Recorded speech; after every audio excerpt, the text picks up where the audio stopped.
जब टूटने लगे हौसला तो बस ये याद रखना, बिना मेहनत के हासिल तक तो ताज नहीं होते। बिना मेहनत के हासिल तक तो ताज नहीं होते। ढूंढ लेना अंधेरे में ही मंजिल अपनी दोस्तों, ढूंढ लेना अंधेरे में ही अपनी मंजिल दोस्तों, क्योंकि जुगनों कभी रोशनी के मोहताज नहीं होते। जुगनों कभी रोशनी के मोहताज नहीं होते। नमस्कार, मैं हूं नवीन चौधरी और आपने देखना शुरू कर दिया है एग्जाम नगर। एग्जाम नगर की इस डिजिटल दुनिया में मैं आप सभी का हार्दिक स्वागत करता हूं, अभिनंदन करता हूं। एग्जाम नगर के इस शैक्षिक यात्रा में आपका सहयोगी, आपका साथ देने के लिए मैं आपके सामने हाजिर हूं। आज हम पॉलिटी में राष्ट्रपति से संबंधित क्लास हम जो पढ़ रहे थे उसी के आगे आज हम पढ़ेंगे। इससे पहले हमने जब राष्ट्रपति के संदर्भ में हमने उनकी मुख्य मुख्य जो बातें थी वो हमने जान ली थी, और आज उसी के आगे हम बढ़ेंगे और उसी से संबंधित जो अन्य प्रावधान हैं आज उनके ऊपर हम विस्तार से चर्चा करेंगे। इससे पहले कि इंडियन पॉलिटी की प्लेलिस्ट में जाकर आप राष्ट्रपति की क्लास देख लें, जिसमें राष्ट्रपति से संबंधित सारी बातें हमने बताई हुई हैं। तो आज हम इंडियन पॉलिटी में राष्ट्रपति का एक तो वेतन हम देखते हैं, वेतन से संबंधित प्रावधान देखते हैं कि भारत के राष्ट्रपति का वेतन कितना है। देखिए, भारत के राष्ट्रपति के वेतन और पेंशन से संबंधित एक अधिनियम 1951 में पारित किया गया था। 1951 में नाम था राष्ट्रपति का वेतन और पेंशन अधिनियम, पेंशन अधिनियम 1951 ये था। इसमें राष्ट्रपति की वेतन और उनके पेंशन से संबंधित प्रावधान दिए गए थे, लेकिन सन 2008 में इसमें संशोधन किया गया और इसका नाम हुआ राष्ट्रपति का वेतन और पेंशन, और यहां रखा गया संशोधन अधिनियम 2008। तो राष्ट्रपति का वेतन और पेंशन अधिनियम, संशोधन अधिनियम 2008 पारित हुआ और इसमें राष्ट्रपति के वेतन में वृद्धि की गई, और राष्ट्रपति का जो वेतन है वो अब 5 लाख रुपए प्रति माह है। 5 लाख रुपए प्रति माह। ये इसलिए भी किया जाना बहुत जरूरी था कि सेक्रेटरीट में बैठने वाले जो अधिकारी थे उनका वेतन भी राष्ट्रपति के जो पहले 1.5 लाख जो प्रति माह का जो वेतन था उससे ज्यादा उनका वेतन था। इसलिए इससे संबंधित चर्चा हुई और चर्चा होने के बाद संसद के सदस्यों ने भी इसमें कहा कि इसमें संशोधन किया जाना बहुत आवश्यक है, और राष्ट्रपति के वेतन में संशोधन किया गया और 1.5 लाख से उसके वेतन को 5 लाख रुपए प्रति माह कर दिया गया। तो अगर आपसे कभी सवाल पूछा जाए कि भारत के राष्ट्रपति का वेतन कितना है, तो आपको बिना सोचे बता देना है कि भारत के राष्ट्रपति का वेतन 5 लाख रुपए प्रति माह होगा। इसके साथ राष्ट्रपति को उनका आधिकारिक निवास मिलता है, जो अपने देश का राष्ट्रपति भवन है वो राष्ट्रपति को आधिकारिक निवास मिलता है। वाहन की सुविधाएं मिलती हैं, बिजली मिलती है, पानी मिलती है, अन्य भत्ते उन्हें मिलते हैं, कार्यालय भत्ते उन्हें मिलते हैं, टेलीफोन के भत्ते मिलते हैं। तमाम तरह की ऐसी सुविधाएं राष्ट्रपति को दी जाती हैं जो भारत के संविधान में और इन अधिनियम में उनका प्रावधान किया गया है। ठीक है। इनके बाद राष्ट्रपति को, जब राष्ट्रपति हमारा जो है उनका कार्यकाल जब पूरा हो जाता है उसके बाद उन्हें पेंशन भी मिलती है और कार्यालय भत्ते भी मिलते हैं। तो ये सारी जो है राष्ट्रपति को वेतन और भत्ते भारत के राष्ट्रपति को दिए जाते हैं। इसके बाद हम अगली बात करेंगे कि भारत का जो राष्ट्रपति है, भारत के राष्ट्रपति का अगर उनके निर्वाचन से संबंधित कोई विवाद हो जाए तो पहली बात तो ये कि विवाद क्यों होगा, और दूसरी बात ये कि उस विवाद का सुलटारा कैसे होगा, निपटारा कैसे होगा। तो देखिए, भारत के राष्ट्रपति के निर्वाचन से संबंधित विवाद और विवाद पर फैसला ये कैसे हो सकता है। तो सबसे पहली बात तो आपको यह समझना है कि भारत के राष्ट्रपति से संबंधित विवाद कैसे होगा, इसे समझ लेना है। तो देखिए क्या हो सकता है कि भारत के राष्ट्रपति का जब निर्वाचन होता है तो उस निर्वाचन में वैध और अवैध मतों का मामला होता है।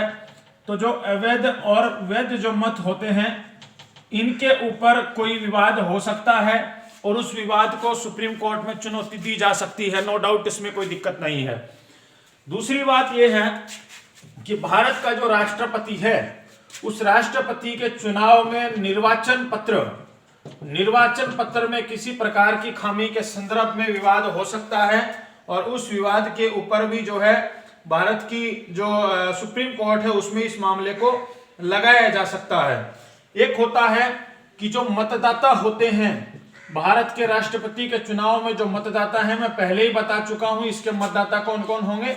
इन मतदाताओं के ऊपर अनुचित तरीके से दबाव दिए जाने की बात राष्ट्रपति पद का उम्मीदवार कर सकता है, इसमें भी कोई दिक्कत नहीं है। इसके ऊपर भी विवाद खड़ा हो सकता है। और संवैधानिक मूल्यों की हानि के संदर्भ में भी कि जो राष्ट्रपति का चुनाव हुआ उसमें जो संवैधानिक जो प्रावधान थे, इन संवैधानिक प्रावधानों के ऊपर भी संवैधानिक प्रावधानों का अगर उल्लंघन किया जाए तो भी ये मामले में विवाद खड़ा हो सकता है। और अन्य किसी भी प्रकार का विवाद अगर भारत के राष्ट्रपति के चुनाव के संदर्भ में होता है तो उसके ऊपर माननीय सुप्रीम कोर्ट, हमारे देश के जो उच्चतम जो न्यायालय है, उस उच्चतम न्यायालय बहुत सारे विद्यार्थी इसी में फर्क नहीं समझ पाते हैं। इसको देख लें, बहुत सारे विद्यार्थियों को मैंने देखा है, व्यक्तिगत रूप से क्लास में देखा है मैंने, फर्क नहीं कर पाते हैं। देखिए उच्चतम न्यायालय और उच्च न्यायालय में फर्क होता है, इस बात को समझ लो। उच्चतम न्यायालय और उच्च न्यायालय इन दोनों में फर्क होता है। देखिए उच्चतम न्यायालय सुप्रीम कोर्ट है, उच्चतम, और उच्च न्यायालय हाई कोर्ट को कहा जाता है। और उच्चतम न्यायालय को ही सुप्रीम कोर्ट और उच्च न्यायालय को हाई कोर्ट कहा जाता है। बात समझ में आ रही है आपके? तो इसलिए आपको इस बात को समझना है कि भारत का जो उच्चतम न्यायालय है, ये जो उच्चतम न्यायालय है भारत का, इसके अंदर ये मामला जाता है। और जब इसमें ये मामला जाता है तो इस मामले पर भारत के जो सुप्रीम कोर्ट की जो जजेस जो होते हैं उनकी कमेटी हो, चाहे सुप्रीम कोर्ट का मुख्य न्यायाधीश जिसे उचित समझे या मुख्य न्यायाधीश की पीठ इस बात का फैसला करती है कि ये जो विवाद जो खड़ा हुआ है भारत के राष्ट्रपति के चुनाव में, इस विवाद में वो अपने हिसाब से जो डिसीजन देंगे वो अंतिम डिसीजन होता है और उस अंतिम फैसले को हर हाल में मानना पड़ता है। इस बात में कोई डाउट नहीं है। इसलिए ध्यान रखना कि भारत के राष्ट्रपति के चुनाव के संदर्भ में हुए किसी भी प्रकार के विवाद के लिए भारत के माननीय उच्चतम न्यायालय के न्यायाधीश ने या भारत के माननीय उच्चतम न्यायालय ने जो फैसला दे दिया वह अंतिम और सर्वमान्य होगा, उसे हर हाल में मानना पड़ेगा। अभी अगर आप राजनीति में इंटरेस्ट रखते हैं तो आपने देखा होगा कि अमेरिका में अभी हाल ही में राष्ट्रपति के चुनाव हुए और इससे पहले के जो पूर्व राष्ट्रपति डोनाल्ड ट्रंप, तो डोनाल्ड ट्रंप ने निर्वाचन संबंधित विवाद खड़ा कर दिया था। उन्होंने कहा कि भाई मैं जीता था और मेरी जगह से किसको जिता दिया गया, जो बाइडेन को। उन्होंने कहा कि चुनाव की प्रक्रिया में धांधली हुई है और इस आधार पे उन्होंने वहां इस बात का विवाद खड़ा किया। हालांकि वो एक अलग देश की बात है, वहां पे फिर महाभियोग की प्रक्रिया भी लाई गई जो अभी तक भी पूरी नहीं हुई है। अब वहां का जो वो तो अलग मामला है, लेकिन बात यह है कि अगर राष्ट्रपति के चुनाव में इस तरह का कोई विवाद होता है तो हमारे देश की लोकतांत्रिक प्रणाली में ये हमारे देश का जो संविधान है वो इस बात का प्रावधान देता है कि अगर भारत के राष्ट्रपति के चुनाव में किसी प्रकार का कोई विवाद होगा तो माननीय उच्चतम न्यायालय उस विवाद को देखेगा और अपना फैसला सुनाएगा और वह अंतिम और सर्वमान्य होगा। इस बात को आपको समझ लेना है, ठीक है। इसके बाद हम एक बार इसे यूं देखते हैं कि जब भारत का संविधान लिखा जा रहा था, जब भारत का संविधान बनाया जा रहा था उस पर विचार हो रहे थे और अलग अलग लोग अपने अपने विचार रख रहे थे, और उसके ठीक बीच में जब भारत के राष्ट्रपति का संबंधित का कोई प्रावधान आया, तो राष्ट्रपति से संबंधित जब प्रावधान आया तो कुछ सदस्यों ने कहा कि भारत के राष्ट्रपति का चुनाव होना चाहिए। ध्यान से समझना, मैं इसके पीछे की भूमिका स्पष्ट करने जा रहा हूं, इसके पीछे की बात आपको बताने जा रहा हूं कि उस समय जब भारत का संविधान लिखा जा रहा था, राष्ट्रपति से संबंधित प्रावधानों की चर्चा संविधान सभा में हो रही थी, उस समय कहा गया कि भारत के राष्ट्रपति का चुनाव प्रत्यक्ष तरीके से होना चाहिए। ये कुछ सदस्यों ने डिमांड करी कि प्रत्येक सदस्य से प्रत्यक्ष चुनाव से होना चाहिए। कैसे? जैसे हम भारत के अपने एमपी को चुनते हैं, मेंबर ऑफ पार्लियामेंट, सांसद को चुनते हैं, संसद के सदस्य को चुनते हैं, एमएलए को चुनते हैं, यानी डायरेक्ट इलेक्शन होना चाहिए, प्रत्यक्ष मतदान प्रणाली होनी चाहिए। लेकिन उसके बाद में संविधान सभा के ही अन्य सदस्यों ने इसके विपक्ष में अपनी बात मुखर करी, और उन्होंने क्या समझाया? उन्होंने समझाया कि ये जो चुनाव है, इस चुनाव को अगर हम प्रत्यक्ष की बजाय प्रत्यक्ष अगर हम इसे कर देंगे तो नुकसान क्या होगा। तो उन्होंने समझाया कि इसको प्रत्यक्ष करने से पहली बात तो यह है कि हमारे देश की जो जनसंख्या है, उस जनसंख्या के हिसाब से ये जो चुनाव होगा ये बहुत ही खर्चीला भी होगा और ये कष्टदायक भी होगा। ठीक है, लंबे समय तक चुनाव चलेगा और खर्चीला तो होगा ही होगा, कष्टदायक भी ये चुनाव होगा। फिर उन्होंने इसे दूसरे शब्दों में भी समझाया कि क्यों राष्ट्रपति के चुनाव को अप्रत्यक्ष बना देना चाहिए, अप्रत्यक्ष बना देना चाहिए। बहुत इंपॉर्टेंट बात यहां निकल करके आएगी, इसे समझ लेना है।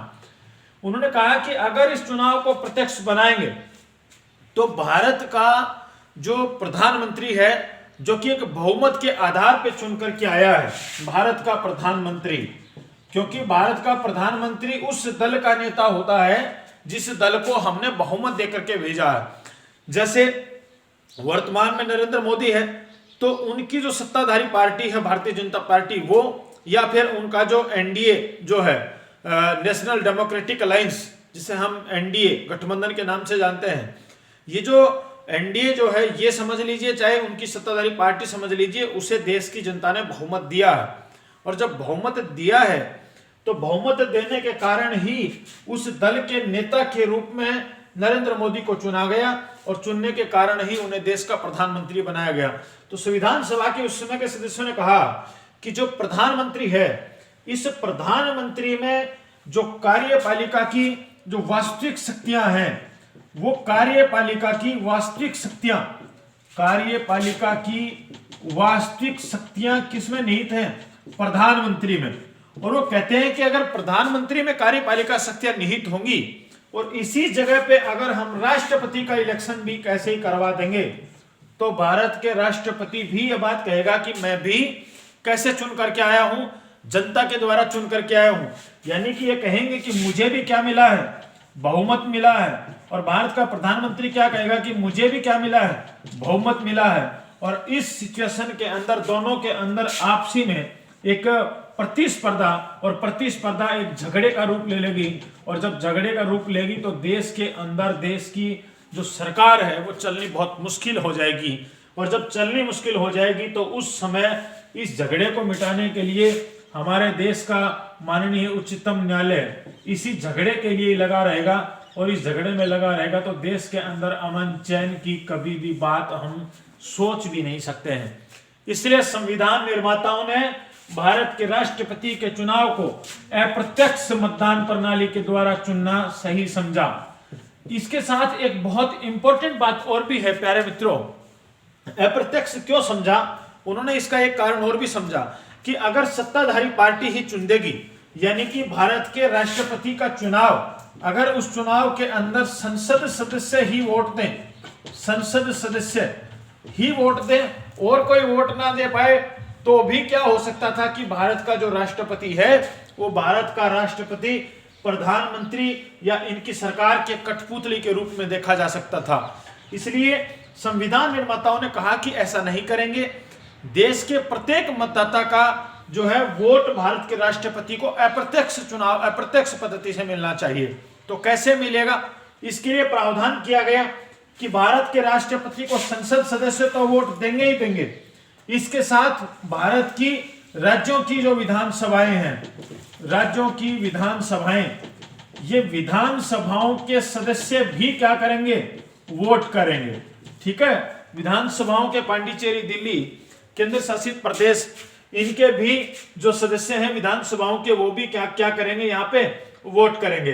ठीक है, तो इसमें क्या है कि जो ये अपना भारत के राष्ट्रपति का अप्रत्यक्ष चुनाव जो करवाया गया, उसके पीछे ये सबसे बड़ी मंशा थी कि देश के प्रत्येक व्यक्ति जिसने विधानसभाओं के सदस्य भी चुने हैं और जिसने संसद के सदस्य को भी चुने हैं, इनके पूरे बहुमत से कौन चुना जाना चाहिए, राष्ट्रपति चुना जाना चाहिए। और जब उससे राष्ट्रपति चुनेगा तो देश का राष्ट्रपति देश का वास्तव में क्या कौन होगा, प्रमुख होगा, और वास्तव में ही वो देश का क्या होगा, मुखिया होगा, क्योंकि उसे देश ने पूरे देश के लोगों ने उसे अप्रत्यक्ष रूप से चुना है। इसलिए संविधान निर्माताओं ने आपसी झगड़े को देखते हुए और देश का संवैधानिक प्रमुख बनाने के लिए, पूरे बहुमत का अप्रत्यक्ष रूप से चुनाव करने के लिए भारत के राष्ट्रपति को संवैधानिक प्रमुख का दर्जा दिया, संवैधानिक मुखिया का दर्जा दिया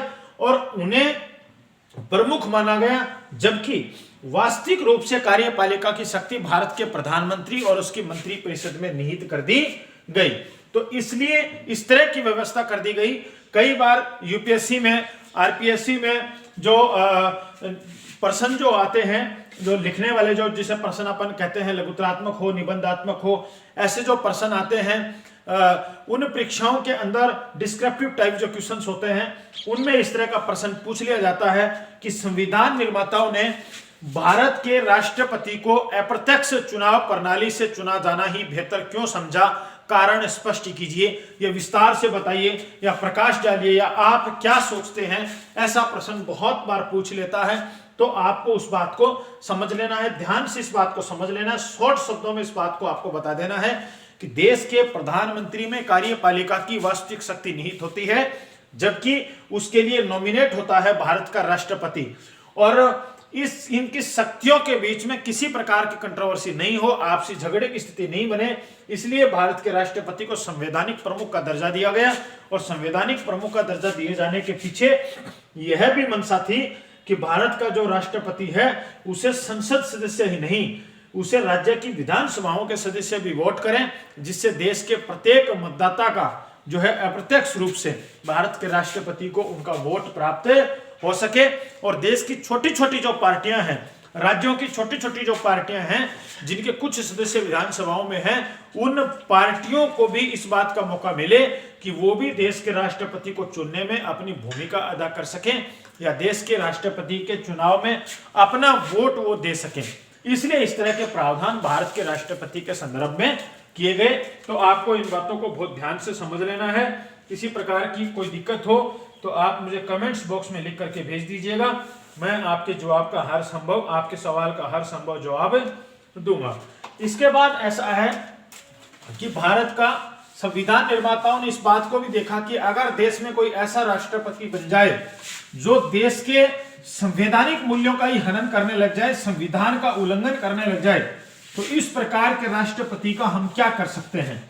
तो देखिए, मैं आपको बता दूं कि भारत के संविधान में स्पष्ट लिखा हुआ है कि अगर अपने देश के राष्ट्रपति को हटाया जाना है तो उसके लिए सिर्फ एक ही प्रावधान होगा, और वह प्रावधान होगा महाभियोग का प्रावधान। यानी महाभियोग के द्वारा ही देश के राष्ट्रपति को हटाया जा सकता है, अन्य किसी भी प्रकार से देश के राष्ट्रपति को हटाया नहीं जा सकता है। ठीक है, तो आपको इस बात को देखना है। तो ये अनुच्छेद जो 61 है 61, उसमें इस बात का प्रावधान किया गया है, इसकी प्रोसेस को समझाया गया है। एक बार हम इसे देखते हैं, बहुत आसानी से देखेंगे, समझ में आपके आ जाएगा। देखिए, अनुच्छेद 61 के अनुसार अगर भारत के राष्ट्रपति के ऊपर भारत का जो राष्ट्रपति है उस राष्ट्रपति पर संविधान का उल्लंघन करने का आरोप है, संविधान का उल्लंघन, लगता है कि भारत का जो राष्ट्रपति है वो भारत का राष्ट्रपति संविधान का उल्लंघन कर रहा है, संविधान के बाद जो हमारे जो मूल्य है, संवैधानिक जो मूल्य हैं उनका उल्लंघन कर रहा है, तो इस स्थिति में उनके ऊपर महाभियोग की प्रक्रिया लगाई जा सकती है। इस बात को देखना है। तो इसके लिए देखिए, एक बात को समझ लीजिए कि हमारी जो संसद है उसमें दो सदन हैं, एक ऊपरी सदन और एक निचला सदन। एक सदन जिसे हम लोकसभा कहते हैं और एक सदन जो है वो हमारे जिसे हम राज्यसभा कहते हैं। ऐसे समझिए एक बार इसे, एक है लोकसभा, कार्यकाल 5 वर्ष, एक है राज्यसभा, बाद में पढ़ाऊंगा ये, और इसका कार्यकाल होता है 6 वर्ष। ठीक है। अब भारत के राष्ट्रपति पर महाभियोग की प्रक्रिया लगाए जाने के लिए कोई भी एक सदन, इनमें से एक सदन, देख ध्यान से समझना, कोई भी एक सदन इनमें से आरोप लगाता है। दोनों ही सदन आरोप नहीं, एक सदन आरोप लगाता है, प्रस्ताव उसी के अंदर लाया जाता है, संकल्प प्रस्ताव। मान लीजिए लोकसभा इस बात का प्रस्ताव लेकर के आई कि भारत का राष्ट्रपति संविधान का क्या कर रहा है, उल्लंघन कर रहा है, तो हमारी जो लोकसभा है, इस लोकसभा के अंदर एक प्रस्ताव रखा जाएगा और इस प्रस्ताव में 1/4 सदस्य उसके ऊपर हस्ताक्षर करते हैं। ठीक है, 1/4 सदस्य क्या करते हैं, हस्ताक्षर करते हैं, और हस्ताक्षर करके इस आशय के लिए हस्ताक्षर करते हैं कि भारत के राष्ट्रपति, भारत का जो राष्ट्रपति है वो संविधान का उल्लंघन कर रहा है और संविधान के जो मूल्य हैं उनकी हानि करने के लिए उनका हनन कर रहा है, और इस बात के लिए क्यों ना भारत के राष्ट्रपति पर महाभियोग की प्रक्रिया लगा दी जाए। और इस बात के लिए वो भारत के राष्ट्रपति को ये पत्र लिखते हैं, संकल्प पत्र भेजते हैं। ये संकल्प पत्र भारत के राष्ट्रपति के पास पहुंचता है और 14 दिवस का उन्हें समय मिलता है, 14 दिवस का समय मिलता है। इसके पश्चात भारत के राष्ट्रपति स्वयं या अपने किसी अधिकृत, किसी अधिकारी या पदाधिकारी या किसी व्यक्ति, किसी वकील, कुछ भी हो सकते हैं जिन्हें वो भेजना चाहें, उनके द्वारा अधिकृत होना चाहिए, उसे वो उस सदन में भेजते हैं जिस सदन में प्रस्ताव नहीं लाया गया था। ध्यान से समझना, हमने क्या बताया है, मैंने कहा है कि भारत के संसद के किसी एक सदन में राष्ट्रपति पर महाभियोग का संकल्प पारित किया जाता है। ठीक है, उसके संदर्भ में भारत के राष्ट्रपति को उसकी सूचना दी जाती है और सूचना देने के बाद उसे पारित किया जाता है, और उसमें जब उसको पारित हो जाता है, तो पारित हो जाने के बाद जब आरोप पारित हो जाता है, तो आरोप पारित होने के बाद राष्ट्रपति को भेजा जाता है और राष्ट्रपति को 14 दिन का समय मिलता है। तो ये जो जैसे अब इस सिचुएशन में जो हमने यहाँ बनाई है, इस सिचुएशन में भारत के राष्ट्रपति के लिए महाभियोग की प्रोसेस लाई गई, संकल्प किया गया, संकल्प 1/4 सदस्यों के हस्ताक्षर कर दिए गए। ये करके इस लोकसभा में इसे पेश किया गया। जैसे पेश किया गया उसके ऊपर 2/3 सदस्यों के बहुमत से इसे पास कर दिया गया। पास करने के बाद इस संकल्प पत्र को भारत के राष्ट्रपति के पास भेजा गया और राष्ट्रपति महोदय 14 दिन का समय लेते हैं और उसके बाद स्वयं या अपने द्वारा किसी अधिकृत व्यक्ति के माध्यम से दूसरे सदन में उसमें जिसमें नहीं रखा गया था, उस सदन में वो स्वयं या अपने किसी प्राधिकृत व्यक्ति के साथ या अपने किसी अधिकृत व्यक्ति को उस सदन में भेजते हैं। देखिए इसकी सिचुएशन को समझिए। जिस सदन में प्रस्ताव लाया गया था उसके सदस्य संकल्प पत्र पर हस्ताक्षर करने के बाद प्रस्ताव यहां रखा जाता है। अगर यह पारित होता है तो इन आरोपों की जांच कौन करता है? दूसरा सदन करता है। अगर ये राज्यसभा में पेश किया गया होता तो लोकसभा उन आरोपों की जांच करता। इसलिए आपको इतना समझना है कि अब अगर इसे लोकसभा में रखा गया तो दूसरा जो सदन है वो इन आरोपों की जांच करता है, इन आरोपों की जांच करता है। और जब इन आरोपों की जांच करता है और जांच करने के पश्चात ये भी अगर 2/3 सदस्यों के बहुमत से पास कर दे, 2/3 सदस्यों के बहुमत से पास कर दे, तो उसी समय राष्ट्रपति का पद खाली समझा जाएगा। उसी समय राष्ट्रपति का पद खाली समझा जाएगा। आपको बता दूं, भारत के संविधान में स्पष्ट लिखा हुआ है कि राष्ट्रपति को महाभियोग की प्रक्रिया के अलावा अन्य किसी भी प्रकार से हटाया नहीं जा सकता है। राष्ट्रपति को सिर्फ और सिर्फ महाभियोग की प्रक्रिया लगा के ही हटाया जा सकता है, इसके अलावा नहीं हटाया जा सकता है। इस बात को आपको ध्यान देना है। अनुच्छेद जो है 52 62 इनके अंदर भी इस तरह की बातें सम्मिलित की गई हैं। तो देखिए ये इस तरह की प्रक्रिया है। महाभियोग एक ऐसी प्रक्रिया है जिस प्रक्रिया में एक तरह से ऐसा लगता है कि ये कोई जो है न्यायिक प्रक्रिया है, और जैसे भारत की जो कोर्ट है वो जिस तरह से डिसीजन देते हैं ऐसा एक डिसीजन ये लिया जा रहा है, एक तरीके से पंचायती डिसीजन ये लिया जा रहा है। तो इस तरह की जो व्यवस्था है, जिस व्यवस्था में कोर्ट सम्मिलित ना होकर कोर्ट की कानून की पालना है। देखिए हमारे संविधान में कानून बनाए जाने की जो शक्ति है वो हमारे देश की संसद के पास और राज्यों की विधानसभाओं के पास है, लेकिन उस न्यायिक शक्ति, उसकी पालना करवाने का जो काम है वो हमारे देश का प्रशासन और देश का जो न्यायालय है उसके पास है। तो उसकी शक्ति न्यायालय के पास है कानून को मनवाए जाने की, और यहां भी ये एक कानून है और इसे मनवाए जाने की शक्ति न्यायालय के पास ना होकर के ये हमारे देश की संसद के पास इस प्रकार की शक्ति है। इसलिए इस प्रकार की इस पूरी प्रोसेस को, महाभियोग की प्रोसेस को हम अर्ध न्यायिक प्रक्रिया हम कहते हैं। अर्ध न्यायिक प्रक्रिया हम इसे कहते हैं, अर्ध न्यायिक प्रक्रिया। बहुत बार आरपीएससी में, यूपीएससी में इस तरह का प्रश्न, छोटा प्रश्न पूछा गया है कि महाभियोग अर्ध न्यायिक प्रक्रिया है, समझाइए, या महाभियोग अर्ध न्यायिक प्रक्रिया है, ऐसा इस बारे में आप क्या सोचते हैं या आपकी क्या टिप्पणी है। तो आपको इसे आसान से शब्दों में समझा देना है, पूरी प्रोसेस को जितने शब्दों में कहे उतने शब्दों में आपको इसे लिख देना है। देखिए प्रत्येक व्यक्ति को यह समझ लेना चाहिए कि राष्ट्रपति की जो प्रक्रिया है, राष्ट्रपति के महाभियोग की जो प्रक्रिया है वो अर्ध न्यायिक प्रक्रिया है, और वो किस वजह से है वो सारी बात हमने आपको बता दी है। इसके अलावा दो बातों पे आपको फोकस करना है, सिर्फ दो बातों पे। मैंने आपको कहा था कि जब भारत के राष्ट्रपति का चुनाव होता है तो उसमें दो तरह के लोग भाग लेते हैं। एक तो हमारे देश के संसद के सदस्य भाग लेते हैं जिन्हें निर्वाचित किया गया है, न कि मनोनीत किया गया है। देखिए भारत के राष्ट्रपति को पावर होता है, ये बात हम बाद में समझाएंगे, कि वो 12 सदस्यों को राज्यसभा में और 2 एंग्लो इंडियंस को वो भारत की लोकसभा के अंदर वो मनोनीत कर सकते हैं।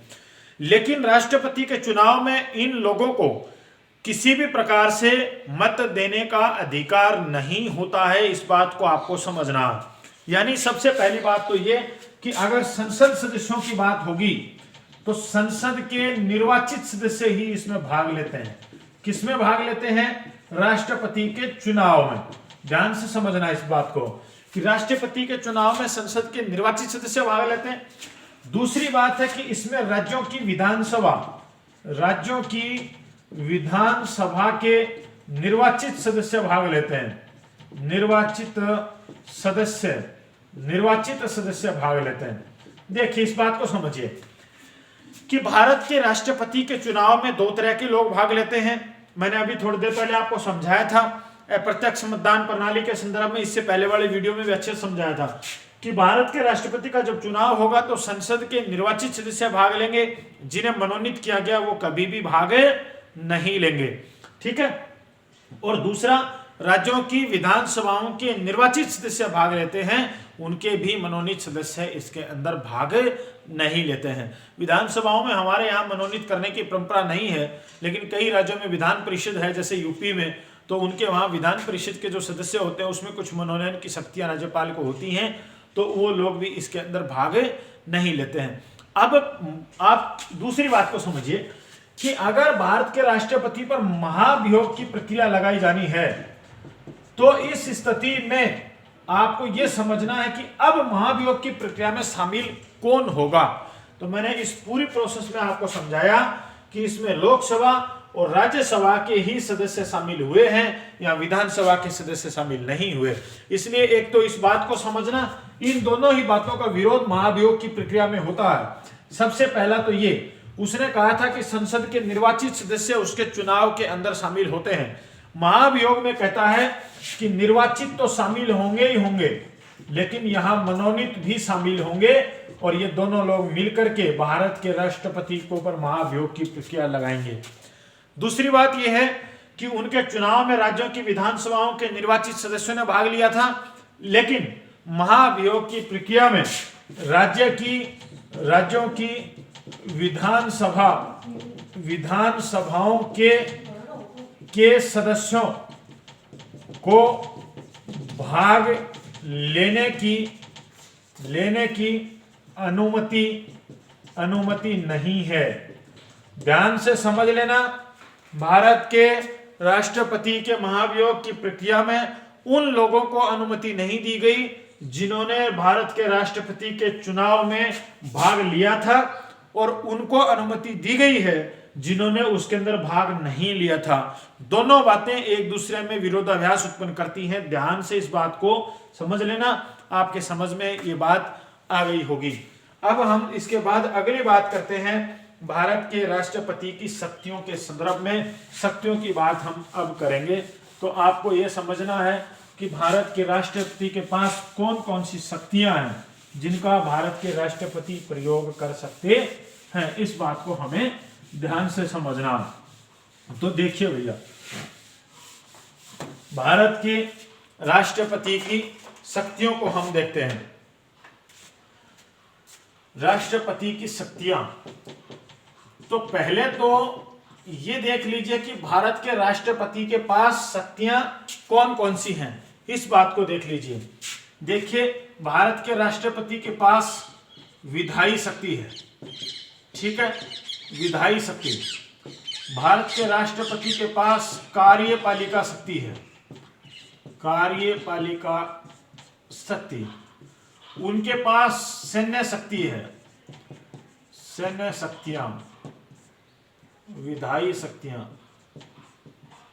ठीक है। उनके पास वीटो पावर है, वीटो शक्तियां कह दें या वीटो पावर कह दें, ये उनके पास है। उनके पास में अविष्ट शक्तियां हैं, अविष्ट शक्तियां हैं। उनके पास राजनयिक शक्तियां हैं, राजनयिक शक्तियां। उनके पास में आपातकालीन शक्तियां हैं, आपातकालीन शक्तियां हैं भारत के राष्ट्रपति के पास। तो इस प्रकार भारत के राष्ट्रपति के पास ये शक्तियां हैं जिनका वो अपना अपना जो है प्रयोग करते हैं, और उस प्रयोग के सहायता से भारत के राष्ट्रपति एक तरीके से देश के अंदर अपना शासन चलाते हैं। तो हमें अब इन्हीं बातों को समझना है। प्रत्येक शक्ति को हम पढ़ेंगे, अच्छे से पढ़ेंगे, गहराई से पढ़ेंगे, और आपके प्रत्येक बात समझ में आनी चाहिए। तो पहले तो आपको यह देखना है कि राष्ट्रपति की शक्तियां कौन कौन सी होती हैं। मैंने यहाँ सूचीबद्ध कर दी हैं, 8 शक्तियां मैंने राष्ट्रपति की आपके सामने रखी हैं। सबसे पहली है राष्ट्रपति की विधायी शक्ति, हमने लिखा है कार्यपालिका शक्ति, सैन्य शक्ति, वीटो शक्ति, अविष्ट शक्ति, राजनयिक शक्ति और आपातकालीन शक्ति। राष्ट्रपति की आपात शक्तियां, इन सबको हम पढ़ेंगे, सभी शक्तियों को हम पढ़ेंगे। तो सबसे पहले हम आज पढ़ेंगे राष्ट्रपति की कार्यपालिका शक्ति।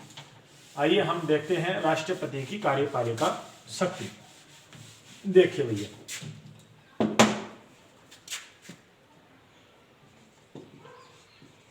राष्ट्रपति की कार्यपालिका शक्ति, राष्ट्रपति की कार्यपालिका शक्ति को हम देखते हैं। देखिए, भारत के संविधान के अनुच्छेद 53 में लिखा हुआ है, अनुच्छेद 53, अनुच्छेद 53 में यह लिखा हुआ है कि देश की या संघ की कार्यपालिका शक्ति राष्ट्रपति में निहित होगी। ध्यान से समझना, वो कहते हैं कि राष्ट्रपति की यानी संघ की कार्यपालिका शक्ति, संघ की कार्यपालिका शक्ति राष्ट्रपति में निहित होगी, राष्ट्रपति में निहित होगी। यानी भारत के राष्ट्रपति के पास देश की कार्यपालिका शक्ति होती है। आपको इस बात को ध्यान से समझ लेना है। इसके बाद यह है कि राष्ट्रपति में अगर कार्यपालिका शक्ति होगी तो कार्यकारी प्रमुख की अगर बात होगी तो वो कौन होगा? भारत का राष्ट्रपति। आपसे छोटा सा सवाल पूछ सकता है कि संघ का, भारतीय संघ का कार्यपालिका का प्रमुख कौन होगा? तो वो कौन होता है? राष्ट्रपति होता है। इस बात को आपको समझना है, इस बात को आपको समझ में आना चाहिए। अब देखिए, सबसे इंपॉर्टेंट बात यह है कि भारत के राष्ट्रपति को कार्यपालिका शक्ति दी गई। और मैंने इससे पहले आपको बताया भी था, जब मैंने आपको बताया अप्रत्यक्ष चुनाव मतदान प्रणाली के संदर्भ में, जब मैंने आपको बताया तो मैंने आपको यह समझाया था कि भारत का जो राष्ट्रपति होता है वो देश का संवैधानिक प्रमुख होता है। ठीक है, भारत के राष्ट्रपति के पास सभी प्रकार की शक्तियां निहित है। मैंने अभी थोड़ी देर पहले आपको 8 शक्तियां बताई थी। यह भी बात है कि अनुच्छेद 53 कहता है कि कार्यपालिका शक्ति निहित है राष्ट्रपति में, लेकिन इन शक्तियों का प्रयोग भारत का राष्ट्रपति नहीं कर सकता। क्यों नहीं कर सकता है? वास्तविक स्थिति को समझिए, ऐसा क्या है। वास्तविक समस्या को आप जब समझेंगे तो आपके समझ में आ जाएगी। सभी जो कार्य होते हैं संघ में, कार्यपालिका के जो कार्य होते हैं, कार्यपालिका के कार्य राष्ट्रपति के नाम से संपादित किए जाते हैं। किसके नाम से? राष्ट्रपति के नाम से संपादित किए जाते हैं, यानी पूरे किए जाते हैं, संपादित किए जाते हैं।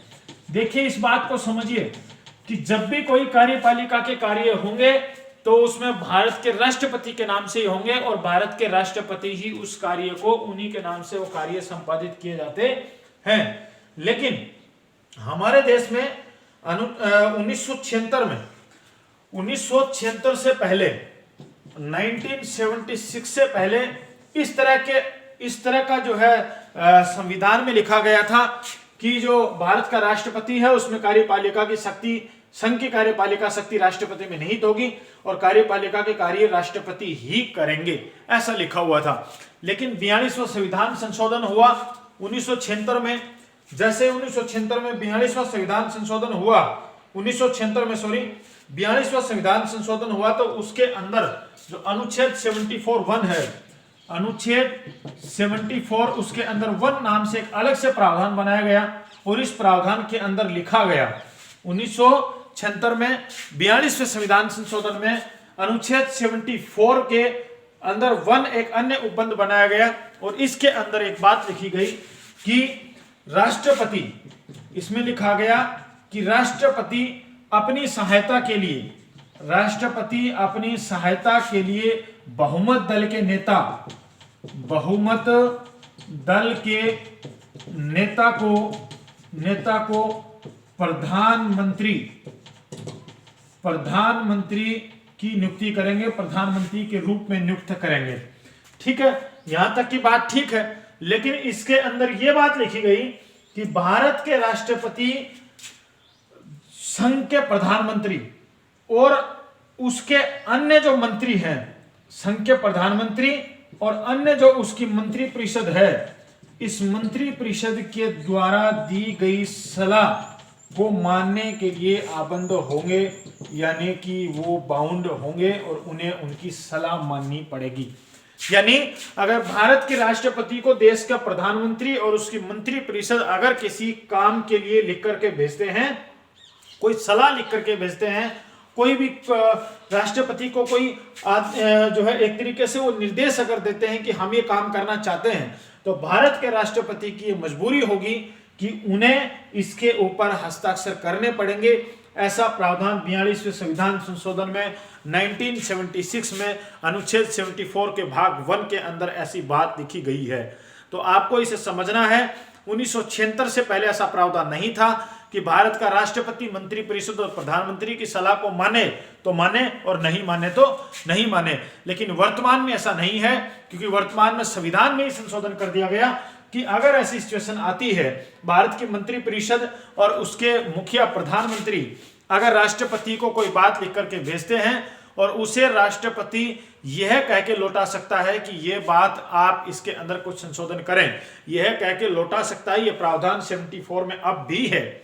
लेकिन 14 दिवस के पश्चात यह एक बार राष्ट्रपति ने भेज दिया वापस, और उसके पश्चात अगर मंत्री परिषद इसे दोबारा से भेजती है तो अब राष्ट्रपति के पास यह शक्ति नहीं है कि भारत का राष्ट्रपति इसे वापस लौटा दे, क्योंकि यह शक्ति इस अनुच्छेद 74(1) के तहत समाप्त कर दी गई है। और इसके अंदर बिल्कुल स्पष्ट लिखा गया है कि भारत का जो राष्ट्रपति की सहायता और परामर्श देने के लिए एक मंत्री परिषद होगी और इसका जो मुखिया होगा वो प्रधानमंत्री होगा और उनकी सलाह भारत के राष्ट्रपति को हर हाल में माननी पड़ेगी या वह उसके लिए आबद्ध होगा और वह उसके लिए बाउंड होगा। ये बात यहाँ लिखी गई है। तो आपको यह समझना है कि संघ की कार्यपालिका शक्ति राष्ट्रपति में तो निहित है, लेकिन उसके लिए भी राष्ट्रपति बाउंडेड है। राष्ट्रपति को हस्ताक्षर यहाँ हर हाल में करने ही करने पड़ेंगे। तो एक तो इस बात को आपको समझ लेना है, ये बहुत इंपॉर्टेंट बात है यहाँ, और ये प्रावधान 42वें संविधान संशोधन के अंदर किए गए थे। तो एक तो आपको इस बात को समझ लेना है। दूसरी बात यह है कि भारत का जो राष्ट्रपति होता है वो मंत्री परिषद का गठन करता है। भारत का राष्ट्रपति किसका गठन करता है? मंत्री परिषद का गठन करता है। देखिए, जब भी चुनाव होते हैं, चुनाव हुए लोकसभा के, जब लोकसभा के चुनाव हुए और लोकसभा के चुनाव होने के पश्चात लोकसभा के जो सदस्य हैं वो बहुमत दल का नेता चुनते हैं। किसका? बहुमत दल का नेता। सरकार को पहले ही देश को निर्वाचन आयोग ये बात बता देता है कि कौन से दल को बहुमत मिला। ध्यान से समझिए, जैसे अभी हमारे यहाँ चुनाव हुए थे, लोकसभा के चुनाव, उसमें भारतीय जनता पार्टी को 303 सीटें मिली और उनका जो गठबंधन था एनडीए, नेशनल डेमोक्रेटिक अलायंस, ये जो उनका जो अलायंस था, उनका जो गठबंधन था, इसको बहुमत मिल गया। ये इस आशय की रिपोर्ट भारत का जो चुनाव आयोग है वो भारत के राष्ट्रपति को ले जाकर के सौंप देता है कि साहब इस तरीके से हमने चुनाव संपादित करवा दिए हैं और इस चुनाव में ये जो पार्टी है या ये जो गठबंधन है, इस गठबंधन को देश के अंदर सबसे ज्यादा जो है बहुमत मिला है, सबसे ज्यादा संसद के सदस्य यानी लोकसभा के सदस्य सबसे ज्यादा इस पार्टी के हैं। ठीक है, यहां तक की व्यवस्था हो जाती है। जब ऐसी व्यवस्था होती है तो जिस दल को बहुमत मिलता है वो अपने दल का एक चुनता है नेता और उसे कहते हैं बहुमत दल का नेता।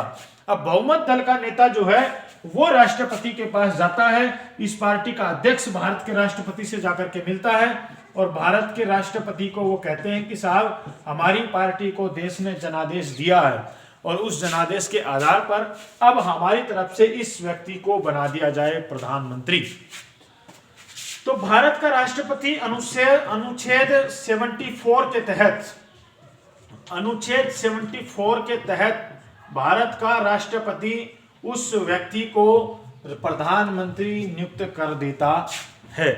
इसी समय जब बहुमत दल का नेता भारत के राष्ट्रपति के साथ इस बात के लिए चर्चा करता, विचार विमर्श कहता है और वो अपनी सहायता करने के लिए, प्रधानमंत्री अपनी सहायता करने के लिए एक मंत्री परिषद की सूची भारत के राष्ट्रपति को सौंपता है और इस सूची को और प्रधानमंत्री को भारत का जो राष्ट्रपति होता है वो इस सूची को मानता है और इन लोगों को नियुक्त कर देता है और इनको शपथ दिलवाने का कार्य भी करता है। तो आपको इन बातों को समझ लेना है।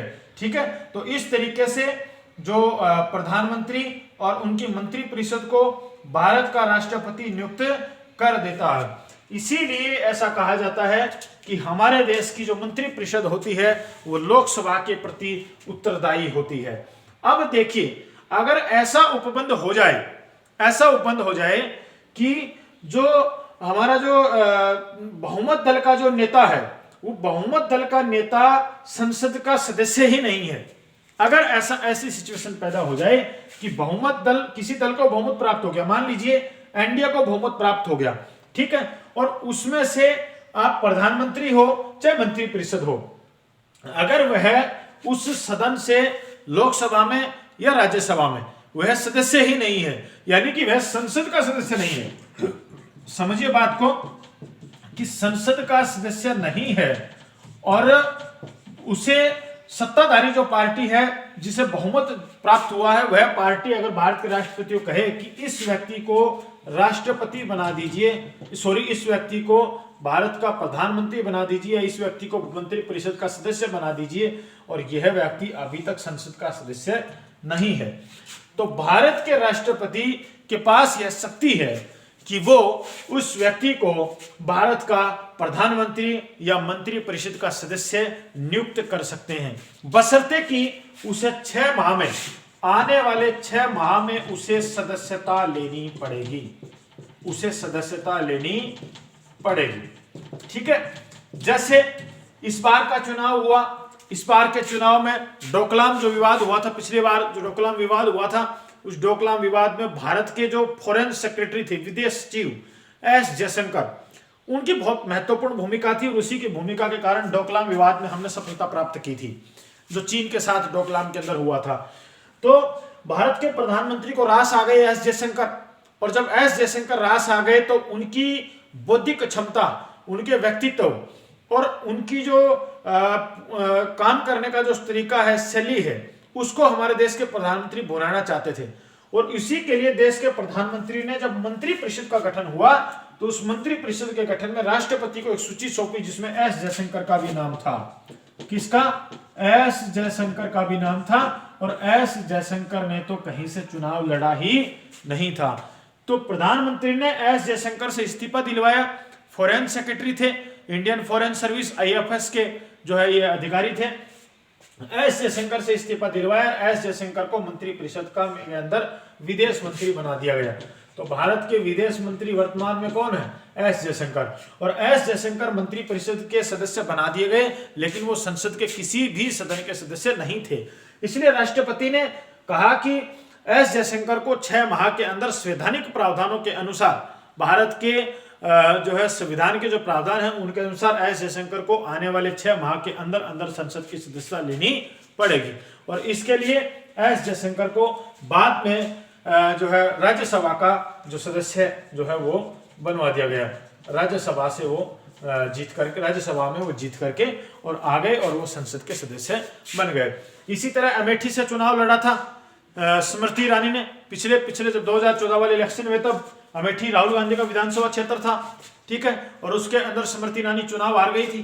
और चुनाव हारने के बाद भी स्मृति ईरानी को जो है वो देश का उस समय मानव संसाधन विकास मंत्री, HRD minister, human resource development ministry में उनको मिनिस्टर बनाया गया था।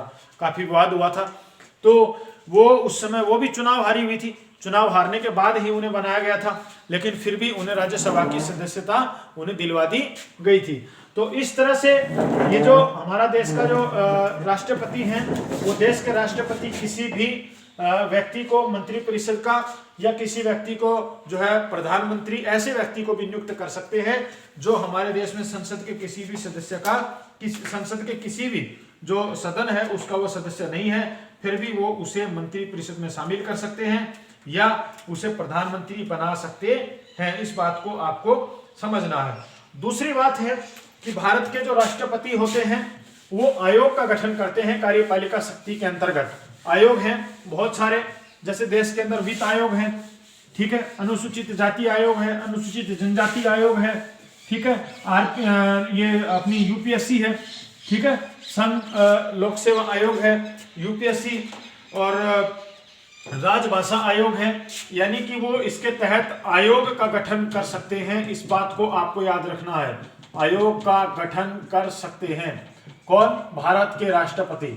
ठीक है, तो आयोग का गठन कर सकते हैं। और दूसरी बात यह है कि जो आयोग होते हैं, उन आयोग के जो अध्यक्ष हैं और उनके जो सदस्य हैं, उनकी नियुक्ति करने का, हटाने का जो पावर होता है वो भी भारत के राष्ट्रपति के पास होता है।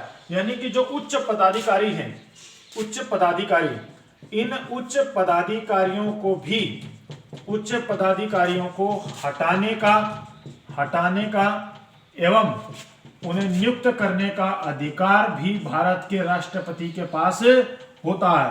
नियुक्त करने का अधिकार, जैसे भारत के जो राष्ट्रपति होते हैं वो महान्यायवादी की नियुक्ति वही करते हैं, महान्यायवादी, ठीक है, महान्यायवादी करते हैं।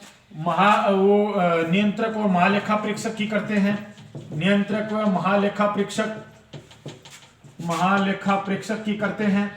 इसके अलावा यूपीएससी के जो अध्यक्ष हैं, यूपीएससी अध्यक्ष, इनकी भी नियुक्ति करने का काम कौन करते हैं? भारत के राष्ट्रपति करते हैं। इनके अलावा जो न्यायाधीश जो होते हैं, न्यायाधीश, हमारे जो उच्चतम न्यायालय के जो न्यायाधीश हैं, उच्चतम न्यायालय हो चाहे हमारे देश का उच्च न्यायालय हो विभिन्न राज्यों का, तो उच्च न्यायालयों के जो न्यायाधीश हैं इनकी भी नियुक्ति वही करते हैं।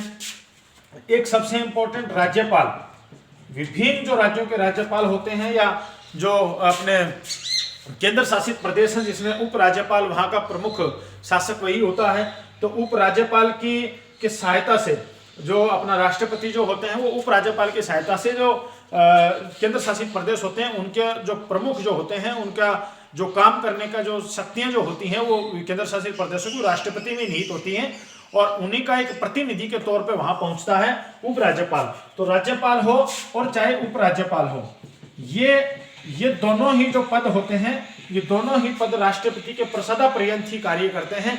राष्ट्रपति जब चाहे इन्हें लगा दे और जब चाहे इन्हें हटा दे। ठीक है, तो ये होते हैं एक निर्वाचन विभाग के निर्वाचन आयुक्त जो होते हैं, निर्वाचन आयुक्त ऐसे जो लोग होते हैं जो मुख्य पदाधिकारी होते हैं देश के संघ के, इनकी नियुक्ति करने का काम, इनको हटाने का काम भारत के राष्ट्रपति करते हैं। ठीक है, तो इस तरह के प्रावधान भारत के राष्ट्रपति की कार्यपालिका शक्ति के अंदर निहित होते हैं। इसके बाद हम बची हुई शक्तियों के बारे में बात करेंगे अगली क्लास में। तब तक के लिए बने रहिएगा एग्जाम नगर के साथ। कोई बात यहां तक आपके समझ में नहीं आई हो, कमेंट्स बॉक्स में लिख करके मुझे भेजिए। हर हाल में उसको मैं आपका जवाब कमेंट्स बॉक्स के अंदर मैं दूंगा।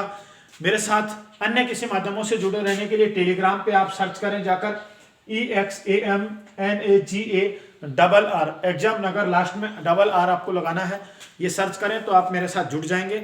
वहां आपकी तमाम प्रकार की आपको सूचनाएं मिल जाएंगी और आप मेरे साथ वहां कनेक्ट भी हो सकते हैं। आपको ये वीडियो कैसा लगा, इस बात के लिए अगर आपको अच्छा लगा तो भी और नहीं लगा तो भी आप कमेंट्स बॉक्स में लिख करके भेजिए। और किसी भी प्रकार की समस्या हो उसका समाधान हर हाल में आपका कर दिया जाएगा। आपके दोस्तों के पास इस शैक्षिक यात्रा को आप इस वीडियो को शेयर जो करते हैं, लाइक्स जो देते हैं, उनसे हमें असीम ऊर्जा प्राप्त होती है और इस ऊर्जा के कारण ही हम आपके सामने नेक्स्ट क्लास के लिए हाजिर होते हैं। आप इस वीडियो को अपने दोस्तों के पास अभी इसी वक्त सब्सक्राइब करें ताकि उसके कारण एक हमें अलग ही प्रकार की ऊर्जा हमें पैदा हो और उस ऊर्जा के कारण हम अगली क्लास इससे भी अच्छे और एक रोचक तरीके से आपके सामने पेश करें। आशा करता हूं कि विभिन्न प्रतियोगी परीक्षाओं के सभी अभ्यर्थियों के लिए ये वीडियो बहुत ही महत्वपूर्ण सिद्ध होगा और आपकी तैयारी में एक बहुत विशिष्ट योगदान ये आपको देगा। मैं यहाँ इस वीडियो में शायद ही ऐसा कोई प्रावधान नहीं छोड़ रहा हूँ जो उस पॉइंट्स के अंतर्गत आता हो और हमने यहाँ उसे नहीं बताया हो।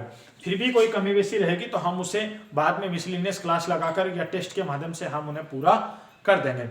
मेरे साथ जुड़े रहने के लिए आपका बहुत बहुत आभार, धन्यवाद। जय हिंद, जय भारत। आप देख रहे थे एग्जाम नगर और मैं आपके साथ नवीन चौधरी।